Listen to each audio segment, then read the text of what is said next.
So చాలా interesting character నాది, చాలా బాగుంటుంది. క్యారెక్టర్ ఏమిటో రేపు రిలీజ్ అయిన తర్వాత మీకే తెలుస్తుంది, కానీ I think you could feel it. But ఈ సినిమా వీళ్ళిద్దరిదే. నిజంగా ఇద్దరు చాలా బాగా చేశారు. తను చెప్పినట్టు క్లైమాక్స్ చేస్తున్నప్పుడు నా ఆపోజిట్గా హారిక ఒక విధంగా నాకంటే బాగానే చేసింది. ఇప్పుడే అన్నాను, కళ్ళలో నుంచి గ్లిజరనంగానే మహా నటి అని. కొంచెం తప్పకుండా, ఎందుకంటే నేను బాలనటుడిగా మొదలెట్టి సావిత్రి గారితో కూడా మా తమ్ముడు యాక్ట్ చేస్తున్నప్పుడు గోరింటాక్ సినిమా సావిత్రి గారు గ్లిజరిన్ లేకుండా చేయడం చూశాను నా కళ్ళతో. ఆ తర్వాత సినిమాలో చూసాం. సో ఇప్పుడు ఈ అమ్మాయి కూడా అంతే, ఆ లెవెల్లో సార్ ఇటా అటా అంటుంది. So all the best, God bless you. And అలాగే తను చాలా మంచి ఆర్టిస్టు. మేము ఆల్రెడీ కొన్ని సినిమాలు చేసాం ఇందులో. సో ఇందాక ఆయన చెప్పినట్టు ప్రతి మహిళ చూడాల్సిన సినిమా. దానికి కారణం మళ్ళీ ఈ మహిళ. ఆవిడ కాకినాడ నుంచి రావడం, నన్ను కలవడం, డాక్టర్ గారితో వచ్చి కలిశారు. అమ్మ ఫస్ట్ సినిమానే ఇంత ఒక మెసేజ్ ఓరియంటెడ్ కమర్షియల్ అంటే బేసిక్గా ఆవిడ తన రెస్పాన్సిబిలిటీగా ఫీల్ అయింది ఆవిడ. I think she is also a government employee. మా క్లాస్మేట్ ధన్వంతరి అని కాకినాడలో ఉన్నాడు.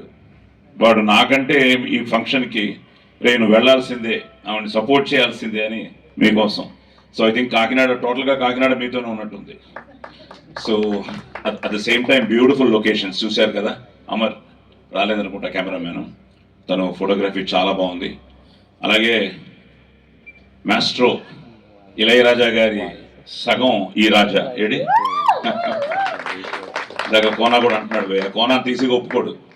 And Kona lucky hand also. Ramana మీ అందరు కూడా చెప్తున్నా, so Kona very lucky hand. Kona రావడం చాలా ఆనందంగా ఉంది. అలాగే మా రవి, అలాగే ఆకాష్ నిజంగానే ఆ రోజు పోస్టర్ ఓపెన్ చేశాడు. సో ఇట్స్ సంథింగ్ లైక్ ఒక ఫ్యామిలీ ఫీలింగ్తోనే ఈ ఫంక్షన్ జరుగుతోంది. Kona is also family, industry it self is a family. ఎవరు బిజీలో వాళ్ళు ఉంటారు. కొన్ని ఫంక్షన్స్ మేము మిస్ అవుతూ ఉంటాం. ఈరోజు కూడా నాకు దగ్గర ఇంకో 3 ఫంక్షన్లు ఉన్నాయి, ఇక్కడి నుంచి బయలుదేరాలన్నమాట. బట్ స్టిల్ మర్సీ కిల్లింగ్ అన్నదానికి తప్పకుండా నేను ఉండాలి, ఈ ఫిలిం గురించి మాట్లాడాలి అని రావడం జరిగింది. సో మ్యూజిక్ చాలా బాగుంది, వండర్ఫుల్. ఎందుకంటే 2 సాంగ్స్, ఆ భారతి అంటే నాకు కృష్ణ గారి పాటలు, ప్రతిఘటనలో ఆ ఎమోషనల్ సాంగ్ ఇవన్నీ గుర్తుకొచ్చాయి. సో చాలా బాగున్నాయి. అండ్ ఫోటోగ్రఫీ కానీ, డైరెక్షన్ కానీ, డైలాగ్స్ ఐ థింక్ సురేష్ కదా, యా బాగా రాశారు డైలాగులు, అన్ని డైలాగులు బాగున్నాయి. So good. సో ఇట్స్ ఓవరాల్గా ఒక తెలియని ఫీల్ తీసుకెళ్తుంది. ఒక ఆ పాప పడే ఆవేదన, ఆక్రోశం, ఆవేశం, ఎవ్రీథింగ్. అండ్ ఫైనల్గా it has a beautiful message. Article 21 అంటున్నా, ఇందాకేదో అంటున్నా, నెక్స్ట్ కమర్షియల్ అని. ఇది పక్కా కమర్షియల్ సినిమానే, మిమ్మల్ని ఆలోచింపజేసే సినిమా. బట్ ఏదేమైనా మా ప్రయత్నం మేము చేసాం ఒక మంచి క్యాస్టింగ్తో. ముఖ్యంగా పార్వతీశం మా అబ్బాయితో కూడా, తను వాళ్ళిద్దరు హీరోలుగా I think operation gold fish ఆ సినిమా చేయడం జరిగింది. సో మళ్ళీ మన జిల్లానేగా, పలాస శ్రీకాకుళం మా అత్తగారి ఊరు. ఆది అక్కడే పుట్టాడు, నా కూతురు అక్కడే పుట్టింది, అంతా శ్రీకాకుళమే. సో పార్వతీశం సో మంచి నటుడు. నేను సినిమా చూడలేదు కానీ మా కాస్ట్యూమర్ ఈరోజు మార్నింగ్ సినిమా చూడడం జరిగింది. ఫైట్స్ ఎరగదీసామంటున్నాడు. సో ఎన్ని ఫైట్లు ఉన్నాయి? 4 సార్. ఫైట్ మాస్టర్ దేవరాజ్ గారు.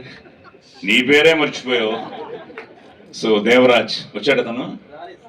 సో ఫైట్స్ చాలా బాగున్నాయి అన్నాడు. నువ్వే చెప్పావు కదా, 4 రోజులు 4 ఫైట్లా? 5 days 4 ఫైట్లు సార్. ఓకే, బాగా చేసావా? డూప్ ఉన్నాడా? ఓకే. సో 4 ఫైట్లు, సాంగ్స్ అని ఇట్స్ అవుట్ అండ్ అవుట్